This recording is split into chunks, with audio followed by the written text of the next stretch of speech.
The next presentation we have is none other than Rabbi Alicia Magal and Yael Kanarek. Yael Kanarek is an established Israeli-American multidisciplinary artist, a student of Kabbalah. Since 2016, she's been working on regendering the Bible in response to the critical void of canonical text in Lashon Isha. On Simchat Torah in 2020, she established what was Beit Torah for the ritual and study of a regendered Torah.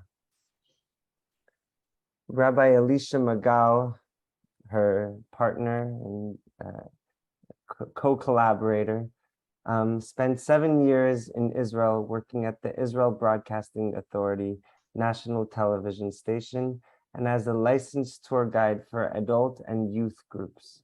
She met her husband Yitzchak in Israel on Kibbutz Magan, Michael during her work, Magen Michael, during her work study in an Ulpan program. They spent several years living in Jerusalem, and when their 2 children were small, they moved to Los Angeles, where Alicia continued her work in the Jewish community. Before we hear from Yael Kanarek, we have a voice from above. We have Alicia Magal's opening statement. Shalom, everyone at the Amen Institute. Is everyone able to hear that? Or yes? Okay, great. We will start again. Shalom, everyone at the Amen Institute. What a joy this year, working first with Yael Kanarek and learning all about the regendered Torah, Beit Torah, opened my eyes to a whole new way of reading, listening, looking at the Torah. And then amazing work with Siona Benjamin on Miriam and Zipporah and the idea of what is an Isha Kushit, the whole idea of who we are, our identity as Jews, and that it's so much wider than Ashkenazi Jews know and think. So I love this year working together with artists and bringing my rabbinic learning and teaching, but opening wider than I ever thought because of the partnerships.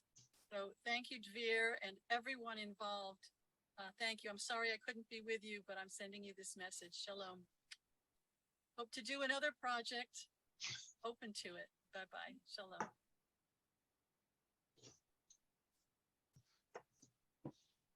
Hi everyone. My name is Yael. Thank you, Dvir, for this incredible initiative.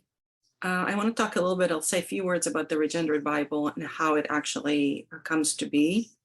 So the process of creating the Regendered Bible is rewriting the Bible as we know it, reversing the genders of all the characters.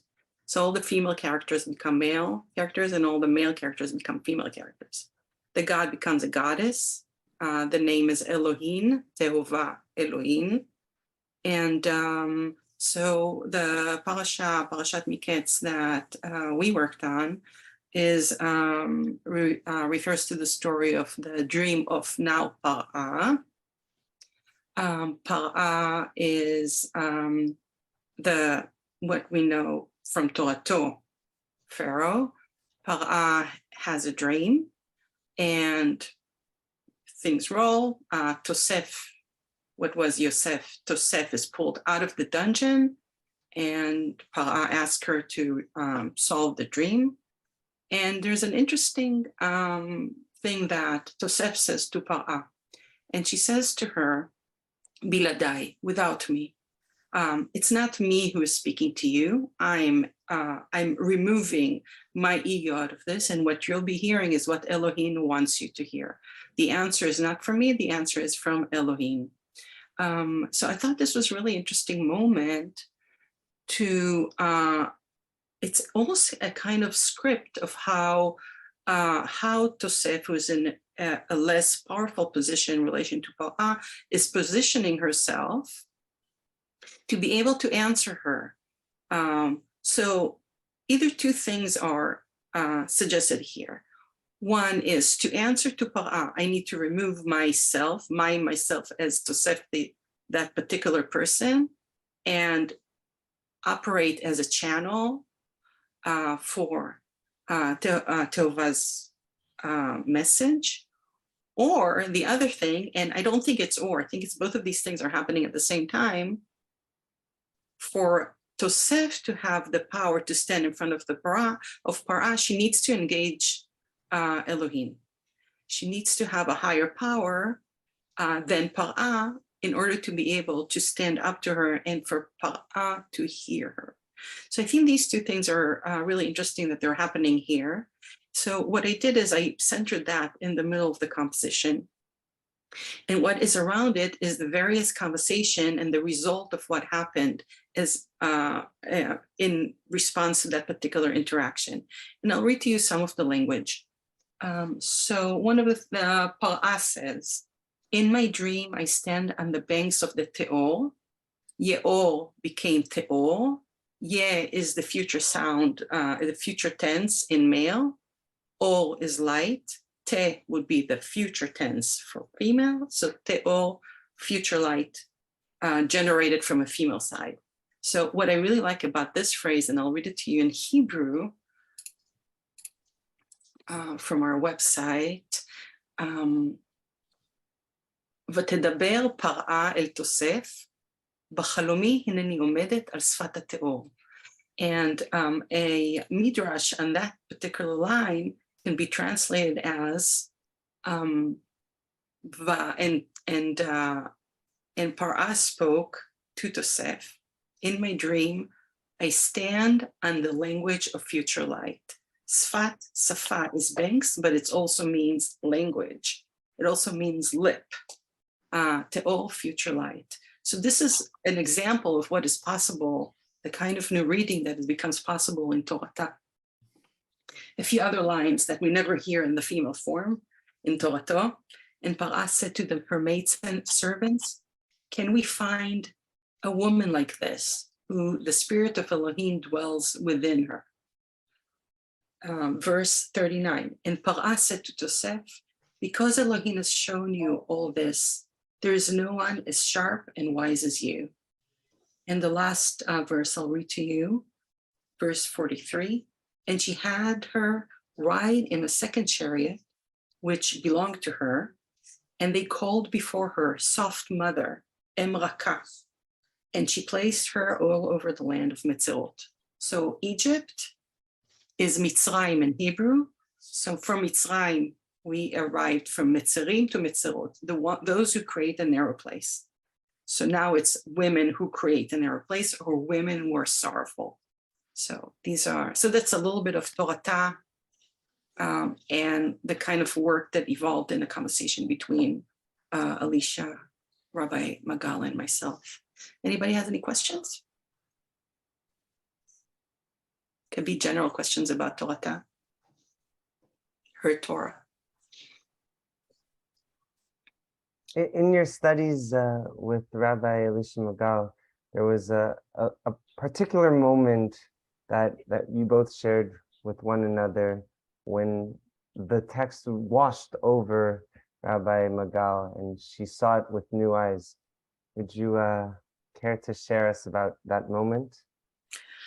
I don't remember exactly which moment in the text is. I think it had to do with when Tosef meets her sisters. And I don't want to do injustice to Rabbi Magal's experience, but there was a moment that she was welling up, and I think what she was saying was that she never, imagining this as a conversation between sisters was a completely new experience of the text for her. I think that's what she said. I don't want to do her injustice. For me, I can tell you that reading Torah in this way, suddenly I'm placed so much closer to the power and the mechanisms that are written into Torah. that are otherwise are too far removed from me. They become too abstract, and this removes that space. When I read, so I'm fluent in Hebrew, and when I read something like "Vatomer par'a el tosef acharei hodia Elohim notach et kol asher en nevona v'chachama kamoch." There's no one, to a woman she's saying, a woman saying to a woman, there's no one who's wise and smart as you are. This is language that we're not really used to hearing.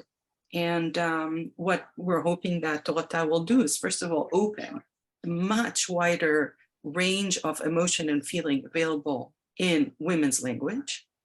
And when we bring the two sides together, we bring Torah and Torah together, we open a much, much bigger possibilities of what Torah can be. And we are opening, we're opening the landscape for a reciprocal theology, not a theology that is based on the subjugation of women to men. This is what Torah is. It's a blueprint in power, and this happens immediately, right from the get-go. But now when we have the subjugation, yes, it's not ideal in terms of language, but the subjugation of men to women, which is also true, then we can actually create between the two of those, bringing those two together, so we can start thinking in reciprocal terms that seem a lot more authentic, at least to me. Mike Worth takes note of that Mike loves the dynamic typography baselines, making the text dance and live in a whole new way, like a ripple in the water. Do you have any thoughts about the typography and the shape of this piece in particular? So you can see I highlighted in pink the places in the text that are speaking specifically about qualities of, here it's qualities of Tosef. Tosef means she will add. Yosef means he will add. Par'a means she destructed. I wanted to create a sense of like the nugget of the event in the middle and the kind of ripple effect that happens as a result of this interaction. So, and what I centered is the word bilada. You can see that it's in the color of the background. What you see, I actually exercise the idea of bilada, the ego of the letters. And what you see is the shadow of the words without me is defined by the shadow in the back, to kind of lift it up and to suggest that that as a kind of script of, when dealing with a situation like that we're on the line, putting our ego, going into this without ego has a potential of creating a better outcome or a more authentic outcome. And I wanted to convey that as a process, convey that as almost like a script for behavior, which is how I like to read Torah anyway. A set, like little nuggets of instruction of how to deal, what happens in particular situations. Mm-hmm. I like also that Par'a gave Tosef a new name, Tzafnat Panchi, the one who cracks the code. Tzofen means code, Panchi means to crack, to solve the code. So that's the new name of Tosef, the one who cracks the code. And another thing that we did, which I thought was really exciting and cool, is in Torato, his Torah, when Paro puts Yosef sends him around and parades him basically. He's called Avrech. They're calling Avrech. The word Avrech, its meaning is unclear, it's unknown. But from Avrech, we deduct Avrach, a soft father. And that's what we brought into Torah, Emraka. What they're calling Tosef, Emraka, soft mother. And these are the kind of readings that we can pull out and build. And so what Torah allows us is to create a new language of commentary and midrash and story that is based in mother-daughter lineage, goddess mother-daughter lineage.